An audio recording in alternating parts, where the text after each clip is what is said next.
Oh my goodness. Hi everyone. Welcome back to Not Creda.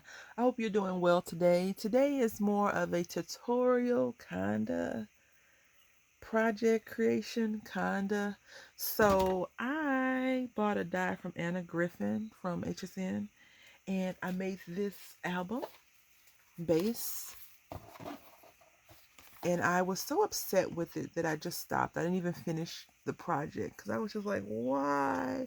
The instructions, in my opinion, are not very easy to follow, but that's just my opinion because I feel like I need instructions that like hold my hand and pat me and say, okay, you understand? All right, next step. You understand? Next step. You all right? And I struggled. I struggled. So I went online. I tried to find some tutorials, measurements, because I like measurements. I like information and stuff like that. Nope, nothing. So I was just sitting here. I was like, you know what? I'm gonna make an album today, and I'm gonna look figure it out. And I figured it out, and I made one using the Anna Griffith method with no dye or whatever, just in my head. I worked it out. I had some false starts, but here we are. And this is how it look. Now I want to tell you that what I'm about to show you, if you've ever struggled with making an album, this is gonna be so freaking easy. You're gonna be so mad at yourself. Like I just discovered that I was mad at myself. Now this album right here, I wanted the valley to be wider because I think this is a 1/4 inch. Yeah, I think that's a quarter or even 3/8 inch valleys. And I wanted them to be a little bit wider because I think that on some of the pages when I make the next album, I want to put like some flowers on here.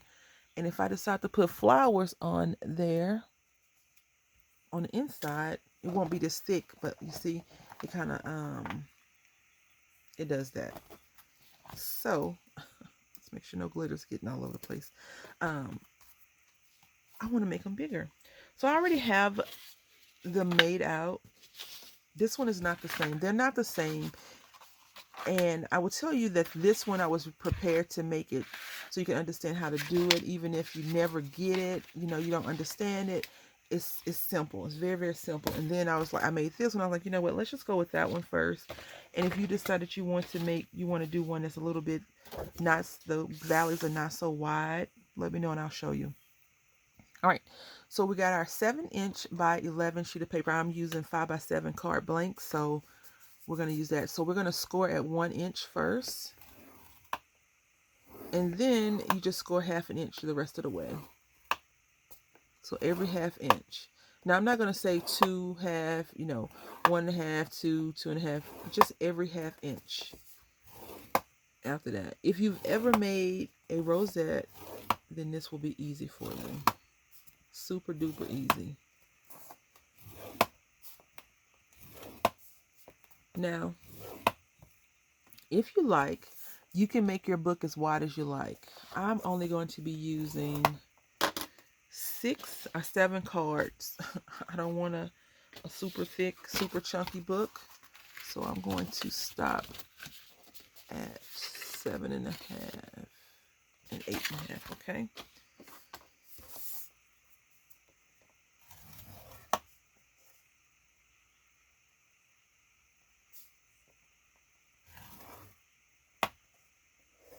Oh, I did 8.25. I was like, why is that wrong? All right. So I'm going to turn this over and I'm going to burnish again. So I'm score 1 inch and then 1/2 inch all the way across. Now, some of you have been making these kinds of albums your whole entire paper crafting life, and I salute you. These things, in my opinion, are not that easy to make. That's just my opinion. So I'm going to move my scoreboard out the way. All right, so if you put a score where you don't want it, you can just take your creasing tool and get rid of it. And that's what we're doing today. And now I'm going to go ahead and cut off that. Yeah, I trust myself. I'm going to cut off this other. I'm going to cut off the 8.5 inch score. We had this left over. All right. So now what we're going to do is just crease. We're going to crease this. And so now what I would tell you is this is our first fold, right? So if you are familiar with making rosettes, you know you have peaks and valleys, or mountains and valleys. So this is our mountain, this is our valley, right? Even though it's creased, you're going to go to the next one and crease that area. Okay, crease it and burnish. Then you have another peak right here, and you're going to make a valley. Now when you're making your peaks and valleys, your valley and peak should be the same exact length. It's the only way it's going to work properly. And you know me and my creasing, so just fold it over, and if it folds over nicely, then you did good. Okay, now you have your valley, you need your peak, right? You're going to come over here and crease. All right, and look, it just folds over very nicely. Now this is much easier than what I was going to show you at first. If you just want a 1/2 inch gusset, no problem, right? No problem. So you got your peak right here. You need our valley, you need a peak.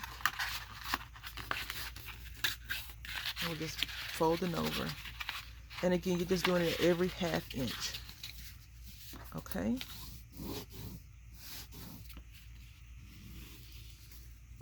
Now our last valley is the end of the book.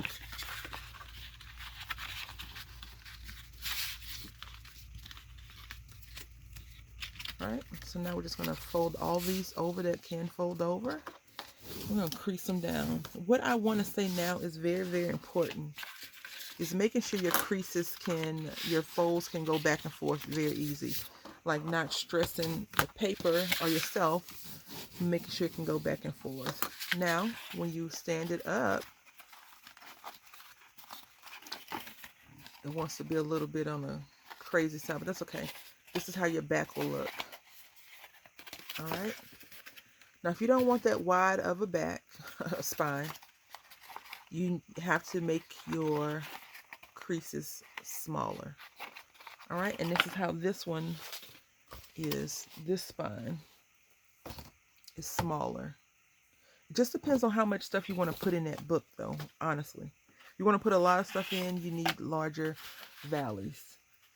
So now what I'm going to do, I'm going to take some tape, and this is why it's important to have different measure size tape, right? So all these can fit in. So now what we're going to do, I'm going to turn this over, and now just remember how you did it, okay? If you need to refresh your memory, that's fine, because I know I do. We're going to tape each side. We're going to tape both sides down. And I just want to make sure. See, I don't trust myself with that wide tape. But if you are very good at taping, you definitely can use the wider tape. I'm going to use this tape. It's a little bit wider than the skinny tape. And that was my whole purpose of trying to figure out how to make a wider gusset valley. Is I was not liking the little skinny tape, to be totally honest. All right, so we got this down, and you know, I want to go over some things that can make it easier for you. Okay, so if you come back and you refold all your pieces like that, right? So you got your pieces. You can come over here and just write T on them for tape, right? So T, T, T, T, T, T, T, and T for tape, right? You tape, tape, tape, tape. I do not recommend hot glue at all. I do recommend some type of adhesive. If you want to use wet glue, that is fine as well, but wet glue does not dry as fast as you would need it for your paper. So even if you were using art glitter glue, which dries super fast, I don't recommend it. I recommend tape. some sort of adhesive, a tape. But if all you have is hot glue, then use it. You just got to be careful. I do think that hot glue over time will break apart easier and quicker than tape. Although I would definitely recommend some good red liner tape in this instance. And I don't have any at the desk. It's probably stored somewhere in the heat, probably getting all unusable in the garage somewhere. I've been in the garage like the last couple of days, and man, it is hot. All right. So we got our tape down, and I'm just going to burnish this really well. You want it to be super adhered to this paper because you're getting ready to do some stuff to it, right?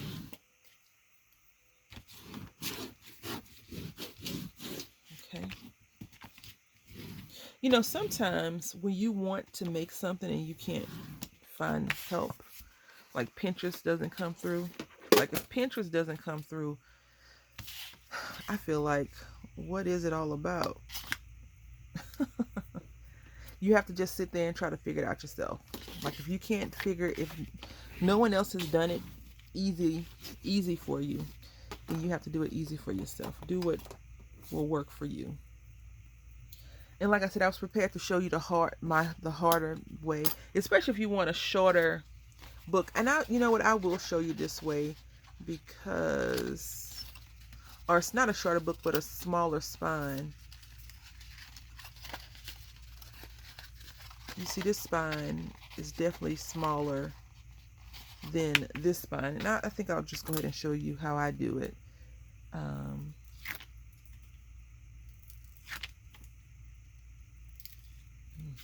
That wasn't right. All right, so you're just going to glue that together and burnish. Tape it together and burnish. Or you can glue it. You know, if you feel more comfortable putting a bead of glue on top of the tape, then do it. Because that would probably make it stay a lot longer. And adhesive is just there for you. So if you wanted to do that, just not a lot, because, you know, glue definitely warps the paper. Wet glue. So you could do that if you like. I do recommend red liner tape though. The red liner tape will not lead you astray. Just gotta make sure you put it down very well.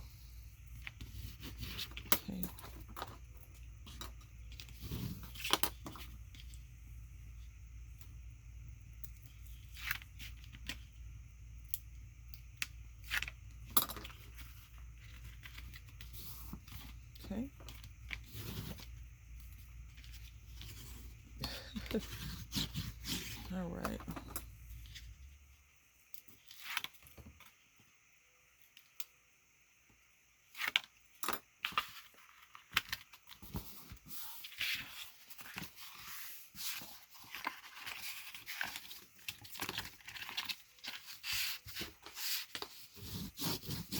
So I'm just burnishing it.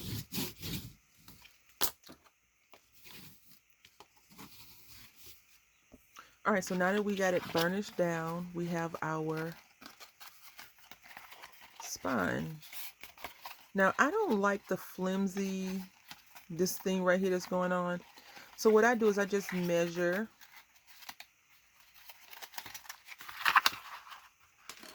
from this crease to that crease. Apparently, I want to start using centimeters. And it is roughly 2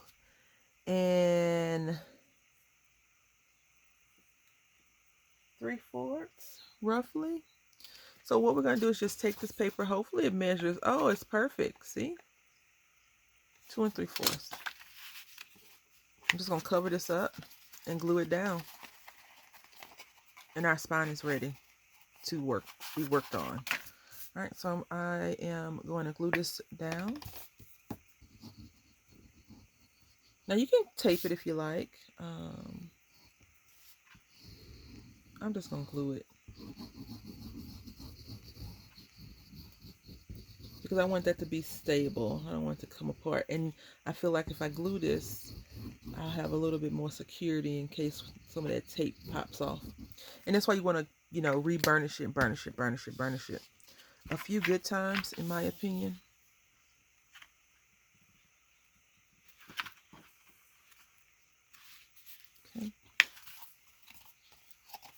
Now, in the Anna Griffin instructions, I believe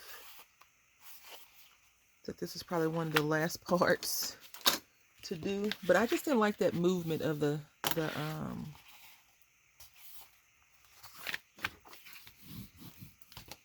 spine too much. I just felt like it was just loosey-goosey, right? Like you can tell that this one has a different setup because I did something different than this one right here. It's still kind of loosey-goosey, but now this one's more stable. All right, and here's our gussets.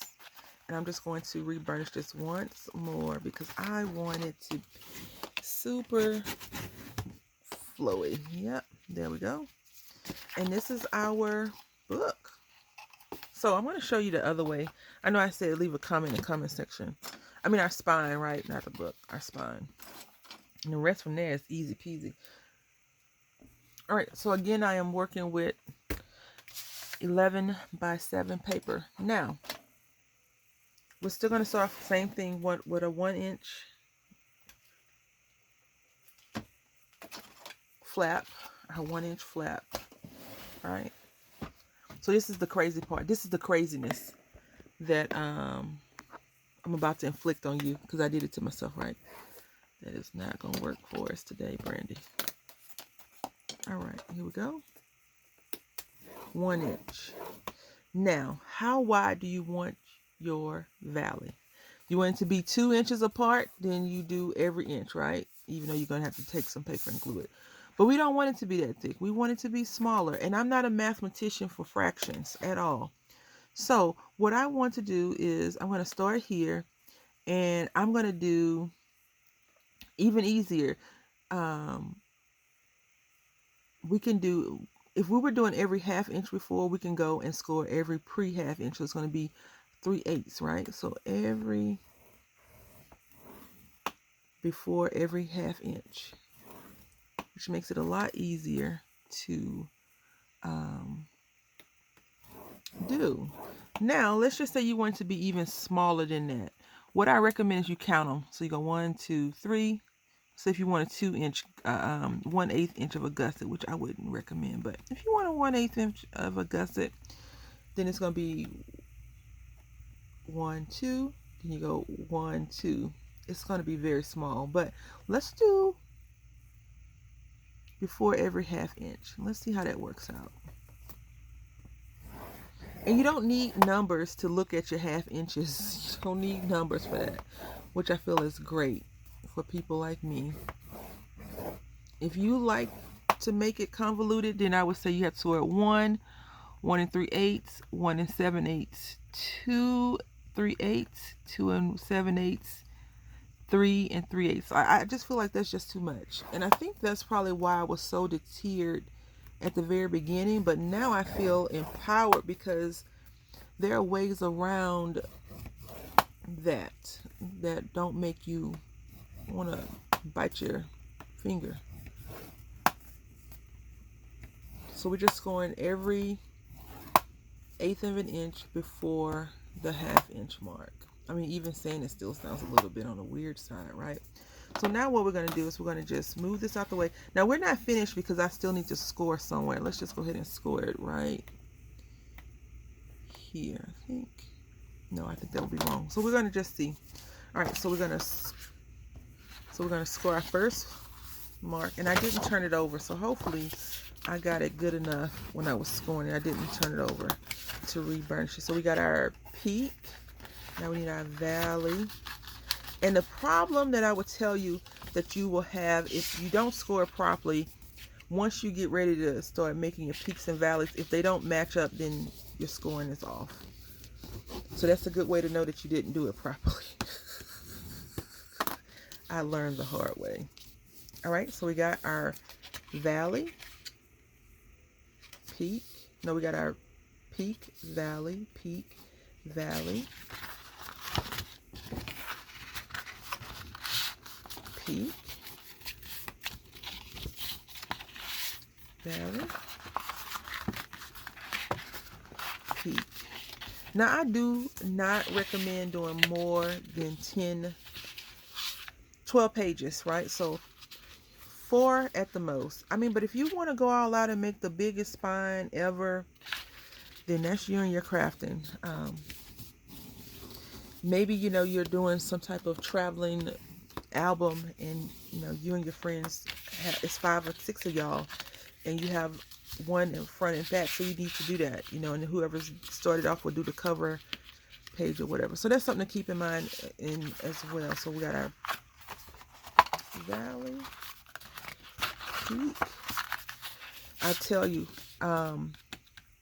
this is really good craft paper, but it is harder to fold and crease and stuff, just because it's so thick, which I like it like that, because if I make a mistake, I can kind of cover that mistake up. So we got 4, right? And then here's our next one, and here's our fold up right here. I'm going to cut some of that off because we may need that to go on our spine. All right, so here it is, and here's our piece.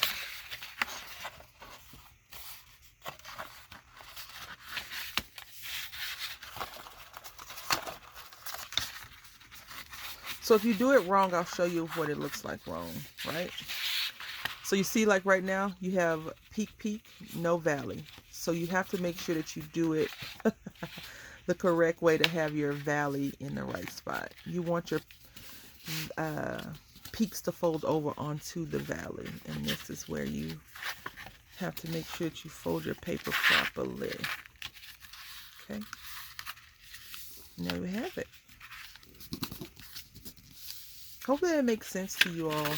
If I need to do it like different, if it doesn't make sense to you, let me know in the comment section below, and I will definitely try my best to do something a little bit different. So now that we got our thing taped and our back taped down, now I'm going to show you the fun. You're going to do the same thing on the other side.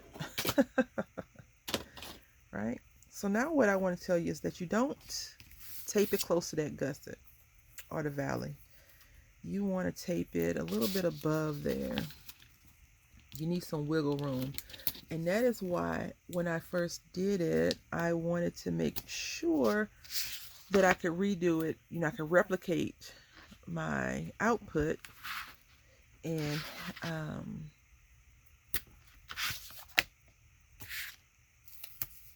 have some room to work with. Now, Anna Griffin does sell card bases already made for your to make an album. She already, these people that sell stuff to us, they already think of everything, right? And if they don't, someone on their team is like, hey, why don't we do this? Or a crafter was like, it would be good if you could do blah, blah, blah, blah, blah. And they say, oh yeah, that's good. Let's market it. And they market it. I've seen so many replicated projects from people in the craft community that people are selling, like the explosion box dies now are out. And I get it. Explosion boxes are not the easiest thing to make with all the numbers and measurements. I've seen explosion heart boxes. And again, I get it. They're not the easiest to make. So I do understand how it's easier for us to just buy a die or a kit. But I know that not everyone is going to be out there buying everything. I know I'm not. Like, for example, the whole slimline dies, the slimline this, slimline card bases. Like, if you have a whole bunch of 8.5 by 11, you can make a slimline card. You don't need, you don't need anything special to make it. And back in the day, they were still making, I bought a D-stash of some stamps, and I have a snowman stamp that's definitely could be a slimline card stamp. So I'll do that. Maybe in the wintertime. I have a few things I want to do. I'm just trying to, oh, that's too close. So if you get too close, just adjust. I am never good with laying these things down straight anyway.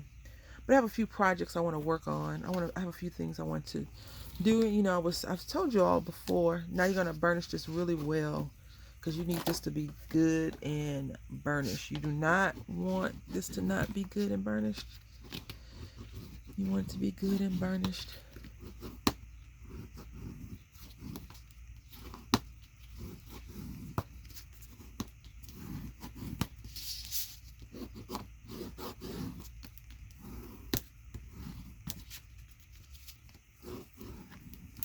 I had made a Not Creda video, and I'm going to delete it. I didn't like it, so I have to make an extra video. I'm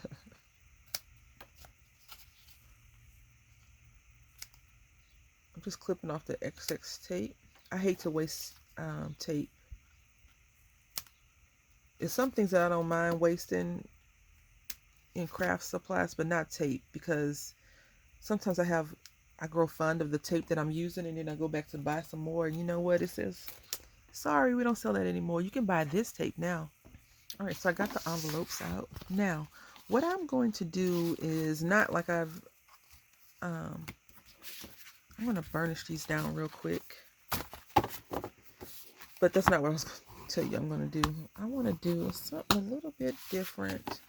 I'm going to make some of these like some pockets at the top. Maybe something coming out of them. So we're going to go ahead and put some tape at the bottom as well. But how we're going to do that is first, we're going to take our first sheet of paper and we're going to just fold this over and make sure it's good to go. Now I want to adhere the inside first.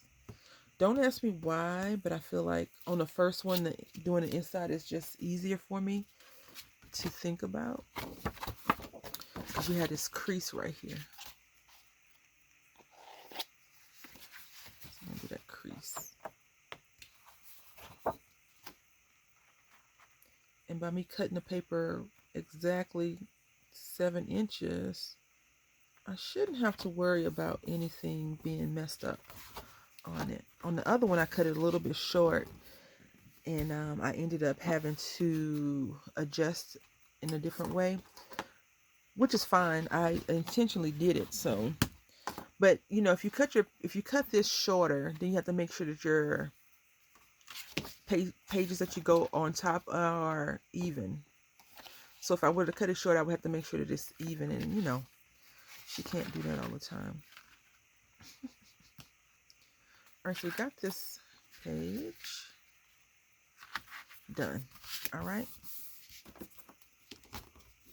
And I'm going to burnish. Every time, burnish. Even if you feel like you burnish again.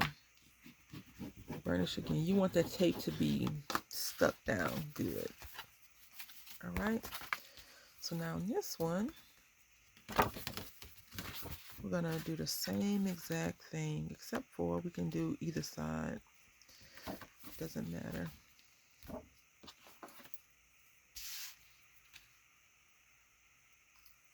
So I'm just pulling the tape sliver off, and I'm moving it all the way here.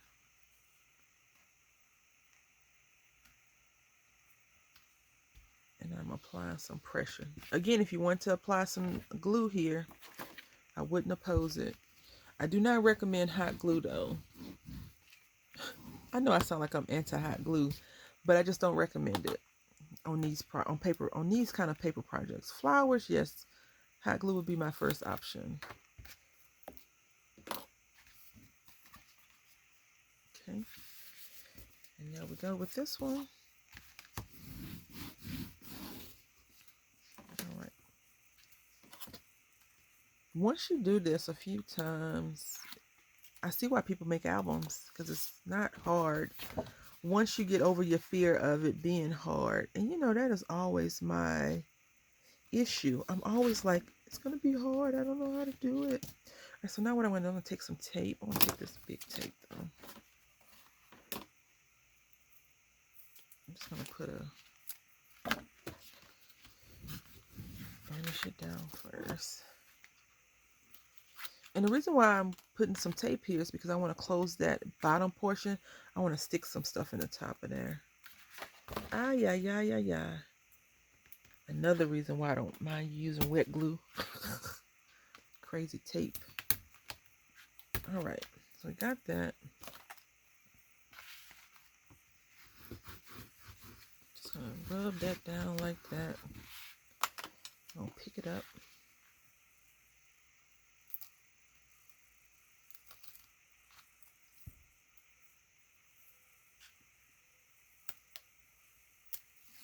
All right. You're gonna lay it on top.